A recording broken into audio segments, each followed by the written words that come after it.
Walking with Opal, the story of two becomings. It has been 5 months since I lost Opal. I'm still in the thick of processing this new reality that I find myself in, but there's a little more space inside the pain now.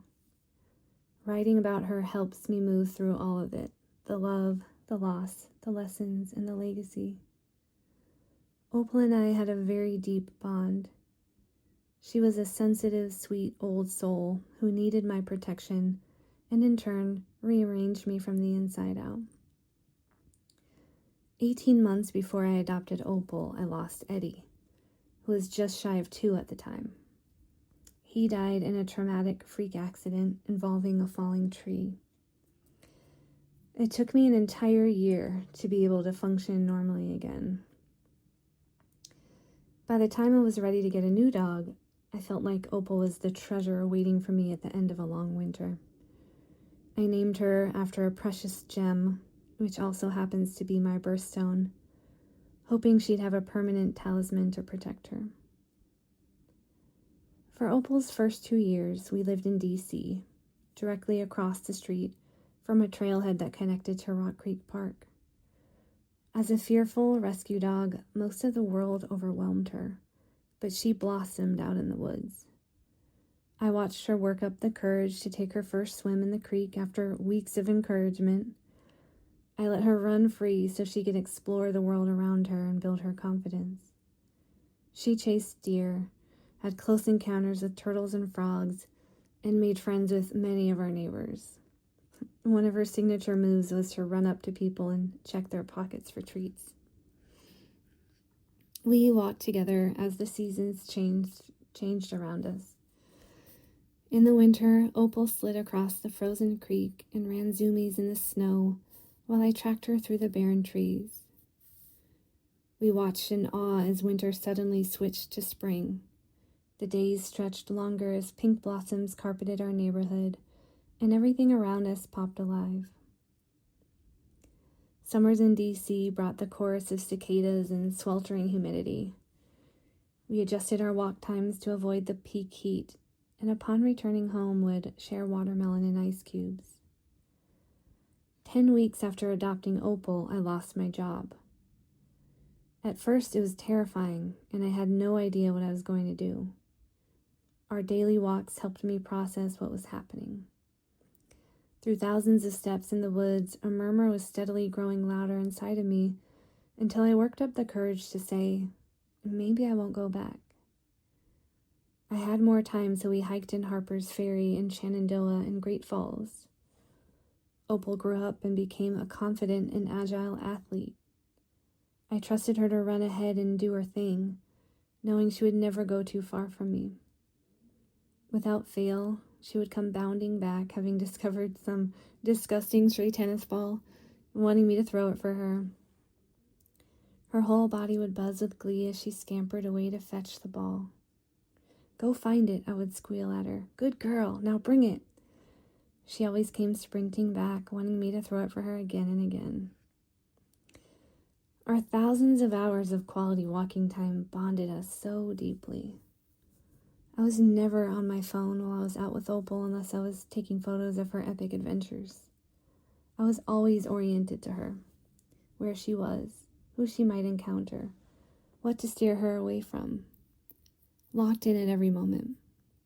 This became a profound practice in presence for me. We don't always notice how these micro moments stack up and change us. One walk at a time, I became clearer on who I was, what I wanted, and where I was headed. I unlocked a new level of courage and began stretching into a different life. This newness came with tremendous fear and self-doubt. I worked through all of that activation walking beside Opal. During this time, I became a teacher, increased my visibility, started sharing my voice publicly, and created my own business. All things that previously would have completely terrified me. Opal continued working through her fears too. Out in the world, she was still timid and easily triggered, but she blossomed in confidence and exuberance in the woods each day. Witnessing her becoming was a daily gift for me. Meanwhile, I was also pushing against the edges of my own confidence. Stretching beyond the box meant living with a constant fear and uncertainty. I made it a rule to say yes to every opportunity that came my way, which meant that I was permanently outside of my comfort zone. Our walks grounded me, slowed me down, and got me out of my head and into my body. I noticed the sunbeams streaming through the eucalyptus leaves, and how the shoreline at low tide seemed to meld into the horizon. I smelled the distinct spiciness of bay and laurel leaves. I collected rocks and shells and pine cones, mementos I'm grateful to have now that Opal's gone. When we moved back home to California, our hikes continued, but now we had access to an abundance of parks as well as the San Francisco Bay. This was a whole new world from Opal's favorite creek back in D.C. We traded the beautiful seasonal shifts for year-round temperate perfection.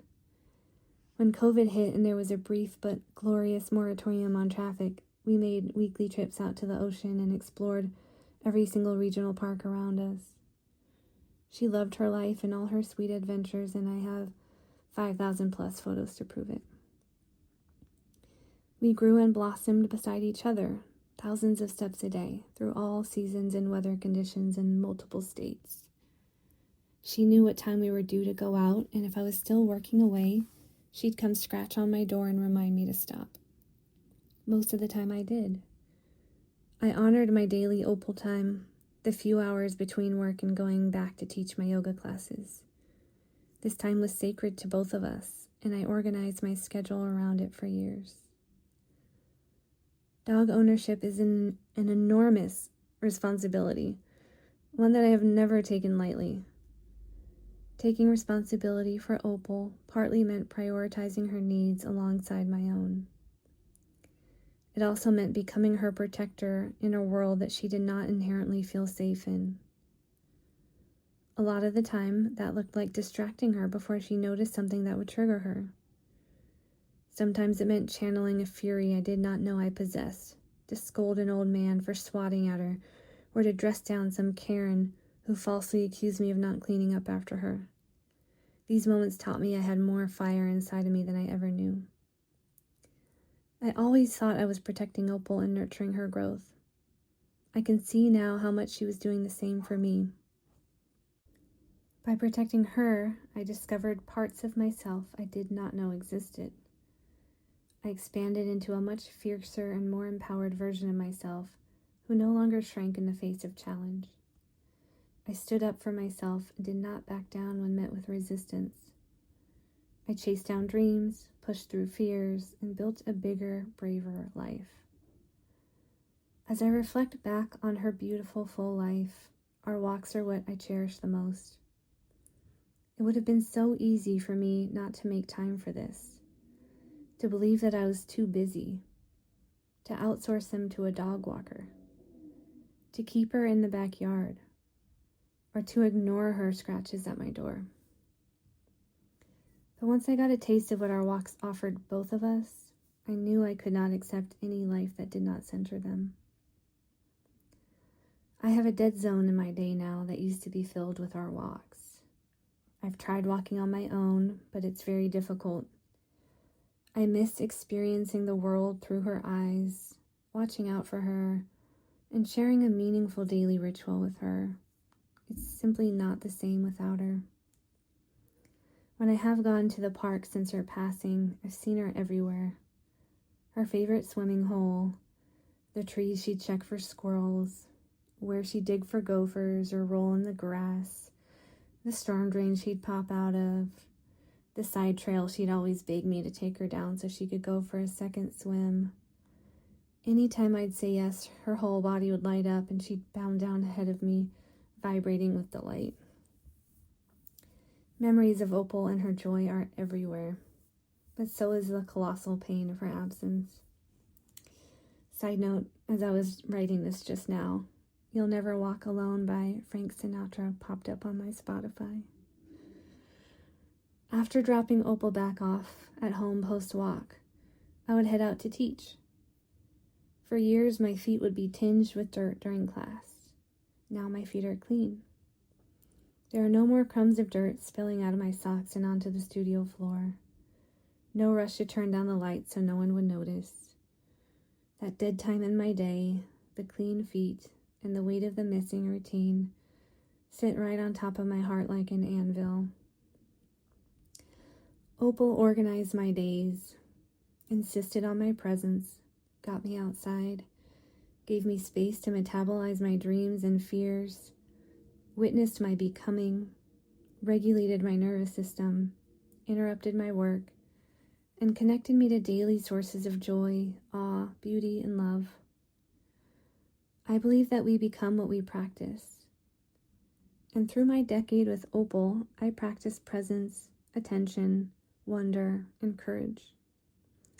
I practiced taking up more space, aligning my life to who I was, and tapping into my fire.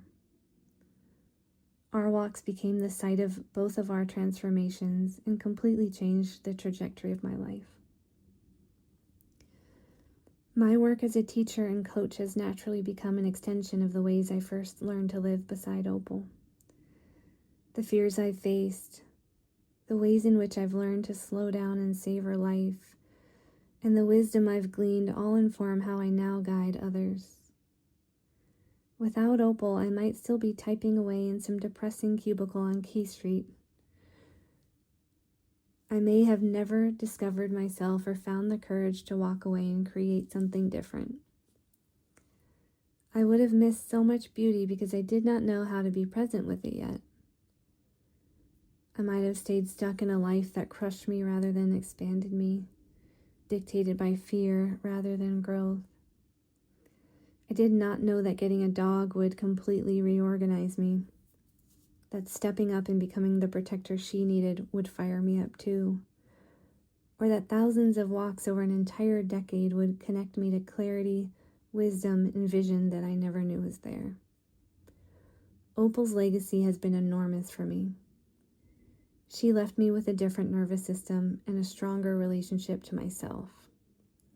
She left me fiercer, bigger, more aligned, and more embodied. In her presence, I became more fully myself. I'm so fucking sad that this chapter is over now. And I'm equally in awe of the big, beautiful love that had the power to transform us both. I'm so proud of both of us. I miss her so much.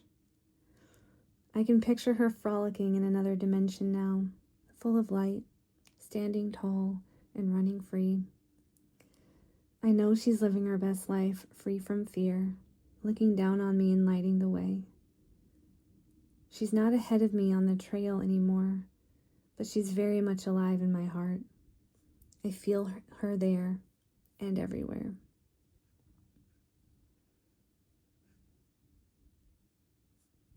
Spiritual awakening is frequently described as a journey to the top of a mountain. We leave our attachments and our worldliness behind and slowly make our way to the top. At the peak, we have transcended all pain. The only problem with this metaphor is that we leave all others behind. Their suffering continues unrelieved by our personal escape. On the journey of the warrior bodhisattva, the path goes down, not up, as if the mountain pointed toward the earth instead of the sky. Instead of transcending the suffering of all creatures, we move toward turbulence and doubt however we can. We explore the reality and unpredictability of insecurity and pain, and we try not to push it away. If it takes years, if it takes lifetimes, we let it be as is. At our own pace, without speed or aggression, we move down and down and down. With us move millions of others, our companions in awakening from fear. At the bottom, we discover water, the healing water of bodhicitta. Bodhicitta is our heart, our wounded, softened heart. Right down there in the thick of things, we discover the love that will not die. This love is bodhicitta. It is gentle and warm. It is clear and sharp. It is open and spacious. The awakened heart of bodhicitta is the basic goodness of all beings. Pema Chodron. I've always loved this passage from Pema Chodron. Opal's love did not end with her life. It continues in the way I move through mine.